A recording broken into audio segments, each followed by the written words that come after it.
Coming to Andhra Pradesh, Jaganmohan Reddy గారి యొక్క పేరు జగన్. గా నా అక్షరాలని సంయుక్త అక్షరాలు అంటారు. వారి పేరులో కూడా 2 అక్షరాలే ఉన్నాయి. అంటే జాదీసి ఓన్లీ గన్ అని పెట్టాలా జగన్ గారికి? జగన్ అంటే గా అన్నటువంటిది సంయుక్తము, అంటే ఒక అక్షరంతో మరో సగం అక్షరం కలిసిపోతే దాన్ని సంయుక్తాక్షరం అంటారు తెలుగులో. సో జగన్మోహన్ రెడ్డి గారి యొక్క పేరులో కూడా ఒక రకంగా ఆ విధంగా తీసుకుంటే అవి 2 అక్షరాల కింద లెక్క. రాబోయేటువంటి శాసనసభ ఎన్నికల్లో ఆంధ్రప్రదేశ్కు సంబంధించినటువంటి ఎలక్షన్స్ లో వై నాట్ 175 అని జగన్మోహన్ రెడ్డి గారు ముందుకెళ్తూ ఉండొచ్చు దాకా. కానీ మనం శోభకృతనామ సంవత్సరంలో ఉన్నాం. శోభకృతనామ సంవత్సరే సర్వసస్యాభివృద్ధయః నృపానాంచ మన్యోన్యం ప్రజానాంచ పరస్పరం. ప్రజల చేత ప్రజల కొరకు ఎన్నుకోబడ్డటువంటి ప్రజా సంబంధమైన ప్రభుత్వాలు మాత్రమే ఈ శోభకృతు అనేటువంటి పేరు కలిగినటువంటి సంవత్సరాల్లో వస్తాయని శాస్త్రం. ఇక్కడ అదే జరిగింది. జగన్మోహన్ రెడ్డి గారు 175 స్థానాలు 151 ప్లస్ వాళ్ళు అనుకుంటున్నారు. తీవ్రమైనటువంటి ప్రజా వ్యతిరేక సంబంధమైన స్థితిగతుల వల్ల మళ్లీ అధికారంలోకి రావటం అన్నటువంటి విషయం మీద వాళ్ళు దృష్టి పెట్టాలి. ఏ ప్రభుత్వం కూడా, అంటే అది టీడీపీతో కూడినటువంటి ప్రభుత్వం కానీ వైసీపీతో కూడినటువంటి ప్రభుత్వం కానీ వెంటనే సులభమైనటువంటి మెజారిటీతో ఆంధ్రప్రదేశ్ లో వచ్చేటువంటి అవకాశం లేదు. But first priority is Jaganmohan Reddy గారికి సంబంధించిన ఆరుద్ర నక్షత్రం, కాలజ్ఞానానికి సంబంధించినటువంటి స్థితిగతులు, దేశ కాలమాన పరిస్థితులను బట్టి చూస్తే ఆ ప్రభుత్వం బోటాబోటీ మెజారిటీ అంటే కనీస మెజారిటీతో కంటిన్యూ అవటానికి కొన్ని ప్రత్యేకమైన ఎక్కువ అవకాశాలు ఉన్నాయి. విపక్షాలుగా చెప్పుకోబడుతున్నటువంటివి జనసేనతో కూడినటువంటివి. ఆయనది శ్రవణ నక్షత్రం పవన్ కళ్యాణ్ గారు సమీపమైన భవిష్యత్తులో తప్పకుండా అమాత్యుడు, మంత్రి, అది ముఖ్యమంత్రి అవ్వండి, కేంద్ర మంత్రి అవ్వనివ్వండి, అమాత్యుడు అన్నటువంటి స్థానానికి దగ్గరగా ఆయన జాతకం ఉండబోతుంది. తెర మీద బొమ్మలు గద్దెనెక్కారన్నటువంటి గురుదేవుల యొక్క వాక్య సాక్షిగా పవన్ కళ్యాణ్ గారు సమీపమైన భవిష్యత్తులో, అది ఈ 5 సంవత్సరాల్లో కూడా అయి ఉండొచ్చు, ఈ రాబోయేటువంటి 5 సంవత్సరాల్లో కూడా అయి ఉండొచ్చు, ఖచ్చితంగా వారు ముఖ్యమంత్రి లేదా ఆ స్థానానికి దగ్గరగా ఉన్న అమాత్యుడు ఆ స్థానాన్ని అధిరోహించేటువంటి అవకాశం కూడా తప్పకుండా ఉంది. మొదటి ప్రాముఖ్యతగా వైఎస్ జగన్మోహన్ రెడ్డి గారి యొక్క నేతృత్వంలో ఉన్నటువంటి వైసీపీ ప్రభుత్వం బోటాబోటీ మెజారిటీతోనైనా మళ్లీ అధికారంలోకి రావటానికి కొంత ఎక్కువ అవకాశాలు ఉన్నాయి. అవకాశాలు జగన్ ఉన్నాయంటున్నారు, పవన్ కళ్యాణ్ గారికి కూడా లేకపోలేదు అంటున్నారు. ఎలా సాధ్యం అవుతుంది? వైసీపీ ప్రభుత్వం వస్తుంది, అవకాశం అంటే జగన్మోహన్ రెడ్డి గారితో పవన్ కళ్యాణ్ గారు కలిసి పనిచేయకూడదా? అవకాశాలు ప్రస్తుతం ఏపీలో కనిపిస్తున్నాయి. ఒకవేళ జగన్మోహన్ రెడ్డి గారి యొక్క ప్రభుత్వం బోటాబోటీ చెప్తా, 2009 సంవత్సరంలో ప్రజారాజ్యం పార్టీ వచ్చింది. దేనికి వ్యతిరేకంగా వచ్చింది? ఈ ప్రాంతీయ పార్టీ దేశంలో అధికారంలో ఉన్నటువంటి కాంగ్రెస్ కి. అందరూ చిరంజీవి గారి యొక్క జీవితాన్ని, రాజకీయ జీవితాన్ని గొప్ప ఫెయిల్యూర్ అంటారు. నేను చెప్తాను అది చాలా సక్సెస్ఫుల్, అది ఎవరికి సాధ్యం కాని అంశాన్ని ఆయన చేశారు. ప్రజారాజ్యం పార్టీ పెట్టారు, ఎమ్మెల్యే అయ్యారు 5 ఏళ్లలోనే, అంటే పెట్టిన వెంటనే ఎంపీ, రాజ్యసభ అయ్యారు, కేంద్ర మంత్రి కూడా అయ్యారు. 5 సంవత్సరాల తర్వాత పార్టీ విలీనమైంది. ఎన్టీఆర్ గారు కూడా ఇటు దేశంలో ఇటు రాష్ట్రంలో చక్రం తిప్పగలిగినటువంటి స్థితి ఎన్టీఆర్ గారికి కూడా లేదు. పార్టీ పెట్టారు, ముఖ్యమంత్రి అయ్యారు అంతే. కానీ చిరంజీవి గారు పార్టీ పెట్టినటువంటి నేపథ్యంలో జగన్మోహన్ రెడ్డి గారు బయటకు వెళ్ళిపోవడం వల్ల కాంగ్రెస్ ప్రభుత్వం మైనారిటీలో పడితే కిరణ్ కుమార్ రెడ్డి గారు ముఖ్యమంత్రిగా ఉండడానికి కారణం చిరంజీవి గారు అయ్యారు. అటు దేశంలో ఉన్నటువంటి యూపీఏ కూటమిలో కూడా మిత్రస్వామ్యంగా వాళ్ళు ఉన్నారు. అటు దేశంలో రాష్ట్రంలో 2 గవర్నమెంట్ లో పనిచేసి 5 సంవత్సరాల తర్వాత వాళ్ళు విలీనం అయిపోయారు కాంగ్రెస్ లో. జనసేన పార్టీ అవసరం కూడా రేపు పొద్దున్న తెలుగుదేశానికే కాదు, వైసీపీ అవ్వచ్చు, వైసీపీ బోటాబోటీ మెజారిటీతో ఏదైనా ప్రభుత్వాన్ని ఫామ్ చేసి సమీపమైన భవిష్యత్తులో ఏవైనా ఇబ్బందులు ఉన్నప్పుడు అది పవన్ కళ్యాణ్ గారికి సంబంధించిన పార్టీకి సంబంధించిన ఎమ్మెల్యేలతో, ఇప్పుడు జనసేన ఎమ్మెల్యే వైసీపీతోనే కలిసి ఉన్నాడుగా. 151 మంది ఎమ్మెల్యేలు వైసీపీ వాళ్ళు అయితే ఆ ప్లస్ 1, 2, 3, 4, 5లో మొట్టమొదటి జనసేన ఎమ్మెల్యే కూడా వీరితోనే కలుస్తున్నారు. శాశ్వతమైన శత్రువులు మిత్రులు రాజకీయాల్లో లేరంటుంటారు. ఈసారి వైసీపీ ప్రభుత్వం ఒకవేళ వ్యవస్థీకృతమై గవర్నమెంట్ ని ఫామ్ చేసిన 5 సంవత్సరాల్లోపు ఏదైనా అస్థిరమైనటువంటి ప్రభుత్వం ఏర్పడితే పవన్ కళ్యాణ్ గారి యొక్క నేతృత్వంలోని జనసేన కూడా భాగస్వామ్యం అవ్వచ్చు, లేదా వీటన్నిటికీ కూడా సమీప భవిష్యత్తులో ఆల్టర్నేట్ గా ఉండి జనసేన సొంతంగా అవకాశం, అంటే మళ్ళీ రాబోయే 5 సంవత్సరాల అటు ఇటుగా సొంతంగా వాళ్ళుగా ప్రభుత్వాన్ని ఏర్పాటు చేయగలిగిన స్థితి కూడా ఖచ్చితంగా ఉంది. ఖచ్చితంగా పవన్ కళ్యాణ్ గారు జీవితకాలం అంటే మళ్ళీ ఎక్కువ వెళ్ళనుకునేరు 5 సంవత్సరాల కాలానికి అటు ఇటుగా. చాలా మంది ఆయన జాతకం గురించి ఏదో చెప్తున్నారు.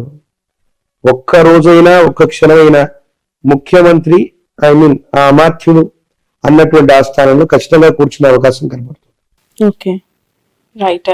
చంద్రబాబు నాయుడు గారు నారా లోకేష్ గారి గురించి ఏం చెప్తారు? అంటే వాళ్ళు చాలా కష్టపడుతూ ఉన్నారు పార్టీకి సంబంధించి. ఏపీలో పరిస్థితులు ఏ విధంగా ఉన్నాయి ఆ పార్టీకి సంబంధించి? పుష్యమి నక్షత్రం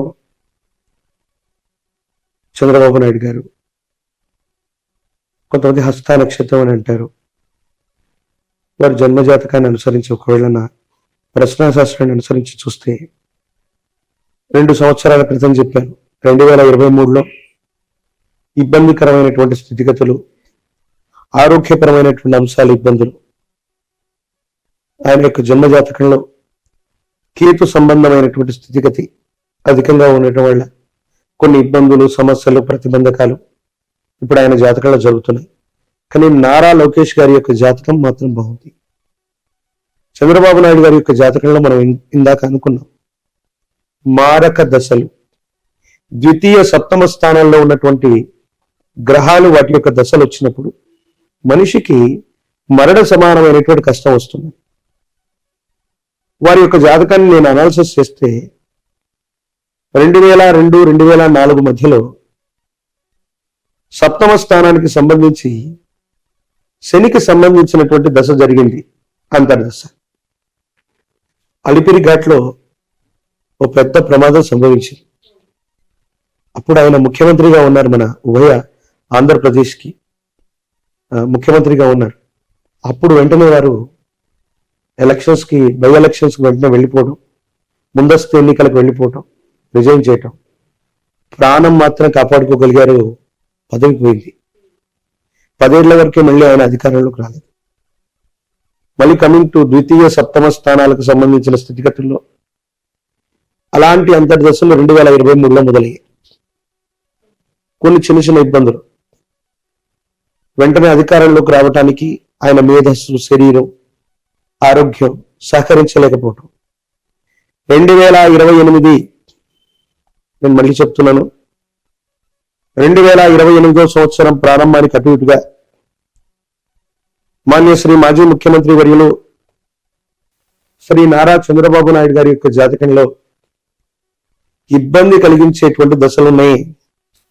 ఆరోగ్యపరంగా కానీ, మరణ సమానమైనటువంటి కష్టాలు కానీ, తీవ్రమైనటువంటి ఇబ్బంది కలిగించేటువంటి గ్రహగతులు 2028 ప్రారంభంలో ఆయనకు సంబంధించిన వ్యక్తిగతమైనటువంటి జాతకం, నాకు తెలిసినటువంటి ప్రశ్నాశాస్త్రాన్ని సంయుక్తం చేసుకుంటే ఇప్పటికే ఆయనకు సంబంధించిన కొన్ని విషయాల్ని భవిష్యత్తుకు సంబంధించి నేను ప్రెడిక్ట్ చేసి చెప్పడం జరిగింది.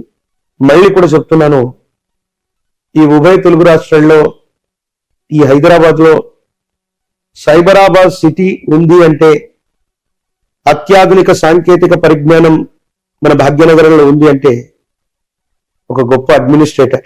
ఆంధ్రప్రదేశ్ రాష్ట్రంలో అమరావతి రావాలన్నా, దేశం మొత్తం గర్వించదగినటువంటి రాజధాని నగరం ఉండాలన్నా అలాంటి గొప్ప వ్యక్తి అధికారంలోకి రావాలి. కానీ వారికి సంబంధించినటువంటి వ్యక్తిగతమైనటువంటి జాతకంలో ఉన్న ఇబ్బందులు, గోచార పరిస్థితులు, కొన్ని ఇతర కారణాలు, దేశ కాలమాన పరిస్థితులను బట్టి విశేషవంతమైనటువంటి జనాకర్షణ కలిగి ఉన్నా కూడా చివరి నిమిషంలో ఏదైనా ఇబ్బంది కలిగే అవకాశం ఉంది. అలాంటి వ్యక్తి అధికారంలోకి రావాలని మనమందరం కూడా సామాన్యమైనటువంటి ప్రజానికంగా మనం కోరుకోవాలి తప్ప వారి జాతకాన్ని అనుసరించి చూస్తే మాత్రం కొంచెం ఇబ్బంది ఉంది. రైట్. ఇక్కడ బిఆర్ఎస్ పరిస్థితి ఏంటి? కేసీఆర్ గారి ఆరోగ్యం కావచ్చు, కేటీఆర్ గారి లీడర్షిప్ అవ్వచ్చు, ఇకపై ఆశ్లేష నక్షత్రం, కర్కాటక రాశి, అష్టమ శని ప్రభావం ఒకటి కేసీఆర్ గారి యొక్క జాతకంలో ఉంది. గురు సంబంధమైనటువంటి బలం తక్కువగా ఉంది. ఆరోగ్యం, వ్యక్తిగతమైన జీవితం, భద్రతాపరమైనటువంటి విషయాలు, వీటిలో కొన్ని ఇబ్బందులు వచ్చేటువంటి అవకాశం ఉంది. ఇప్పటికే వారికి ఎముకలకు సంబంధించినటువంటి సర్జరీ కూడా ఏదో జరిగినట్టుగా. కేటీఆర్ గారి మృగశిర నక్షత్రం, సమీపమైనటువంటి భవిష్యత్తులో వారసత్వ రాజకీయాల్లో ఒక వ్యక్తి యొక్క పేరును నిర్ణయించగలిగితే బిఆర్ఎస్, భారత రాష్ట్ర సమితి మనుగడ అన్నటువంటిది బాగానే ఉంటుంది. కానీ కేసీఆర్ గారి యొక్క జాతకంలో మళ్ళీ ఆయన నేతృత్వంలోని బిఆర్ఎస్ ముఖ్యమంత్రి లేదా మళ్ళీ మూడోసారి ఆయన అధికారంలోకి వచ్చేటువంటి స్థితిగతులు ఆయన జాతకంలో ఖచ్చితంగా మళ్ళీ అవకాశాలున్నాయి. అంటే వచ్చే 5 ఏళ్లలో అని చెప్పలేం. ప్రస్తుతానికి రేవంత్ రెడ్డి గారి యొక్క నేతృత్వంలోని ఈ ప్రజాస్వామ్య వ్యవస్థలో సుస్థిరమైన ప్రభుత్వం ఉండాలని మనం కోరుకుంటున్నాం. కానీ ఏదైనా కారణాల వల్ల కేసీఆర్ గారి యొక్క నేతృత్వంలోని బిఆర్ఎస్ కానీ, కేటీఆర్ గారి యొక్క నేతృత్వంలోని బిఆర్ఎస్ కానీ ఈ 5 సంవత్సరాల్లో మళ్ళీ ఏదైనా అటువంటి అవకాశాన్ని చేజెక్కించుకునే అవకాశం ఉంది. అలాగే ఇదే కుటుంబానికి సంబంధించిన హరీష్ గారి యొక్క నేతృత్వంలో, హరీష్ రావు గారు, నాట్ ఓన్లీ బిఆర్ఎస్, ఆయన ఖచ్చితంగా తన జీవిత కాలంలో ముఖ్యమంత్రి పదవి అధిరోహించగలిగినటువంటి సంభావ్యత వారి జాతకంలో ఉంది. హరీష్ రావు గారు అంటే కేసీఆర్ గారి యొక్క కుటుంబం నుంచి 1 నుంచి 3 ముఖ్యమంత్రుల్ని, అంటే కేసీఆర్ గారు ఆల్రెడీ ముఖ్యమంత్రి అయ్యారు, మరో 1 లేదా 2 ముఖ్యమంత్రులు ఆ కుటుంబం నుంచి రాబోతున్నారు. బిఆర్ఎస్ భవితవ్యానికి ఎటువంటి ఇబ్బంది లేదు. టిఆర్ఎస్ బిఆర్ఎస్ గా మారిందనో, బిఆర్ఎస్ టిఆర్ఎస్ గా మారిందనో ఇది జరుగుతుందని చాలా మంది మాట్లాడుకుంటారు, అది వేరే సంగతి. హరీష్ రావు గారు, కేటీఆర్ గారు భవిష్యత్తులో ముఖ్యమంత్రి స్థానాన్ని అధిష్ఠించగలిగిన స్థితిగతుల్లో ఉన్నారు. కానీ హరీష్ రావు గారు బిఆర్ఎస్ నుంచే ముఖ్యమంత్రి అవుతారని నేను చెప్పాను. ఓకే. అంటే ఆ పార్టీ నుంచి బయటకు వచ్చే అవకాశం ఉందంటారు? అంటే దేశ కాలమైన పరిస్థితులను బట్టి, అప్పుడున్న అవకాశాన్ని బట్టి బాంబు పేల్చారు ఇప్పుడు మీరు. యాక్చువల్లీ బిఆర్ఎస్ ముఖ్యమంత్రి అవుతారు కానీ బిఆర్ఎస్ నుంచి కారు అది ఎందుకు అనవలసి వచ్చిందంటే, కేసీఆర్ గారు భవిష్యత్తు వారసుడిగా కేటీఆర్ నే ప్రకటిస్తారు. ప్రస్తుతానికి ప్రధాన కార్యదర్శి అవ్వచ్చు, లేకపోతే అధ్యక్షుడి తర్వాత సమితి స్థానంలో కేటీఆర్ గారే ఉన్నారు. ఎవరైనా ముఖ్యమంత్రి అవ్వాలి అంటే పార్టీ నిర్ణయ ప్రకారంగా అధ్యక్ష స్థానంలో ఒక వ్యక్తిని ఎన్నుకోవాలి. అది శాసనసభకు అధ్యక్షుడు లేదా పార్టీ ఎమ్మెల్యేలన్నీ కలిసి. ఆ అవకాశం హరీష్ రావు గారికి వచ్చే అవకాశం ఉంటుందని నేను అనుకో. కానీ ఖచ్చితంగా హరీష్ రావు గారు సమీప భవిష్యత్తులో తెలంగాణకు సంబంధించిన ముఖ్యమంత్రిగా వారు ఉండబోతున్నారు. వరంగల్, మిర్యాలగూడ, తుని మీ ఆశీర్వాదంతో ఒకే రోజు 3 షోరూంలు ప్రారంభిస్తున్నాం. ఇంతవరకు డబ్బులు వృధా చేసింది చాలు. తప్పకుండా మీ లలిత జ్యువెలరీలో ఎస్టిమేట్ స్లిప్ తీసుకోండి. మీకు నచ్చిన నగను ఫోటో తీసుకోండి. మార్కెట్ ధరతో పోల్చండి. ఎక్కడ ధర తక్కువో అక్కడే కొనండి. Warangal, Hanumakonda, Rayapura main road, Miryalaguda, Sagar road, Tuni market main road. డబ్బులు ఎవరికి ఊరికే రావు. ప్రారంభోత్సవ ఆఫర్. బంగారు నగలపై తరుగులు 2% తక్కువ. వజ్రాభరణాలు క్యారెట్ కు 6,000 తక్కువ.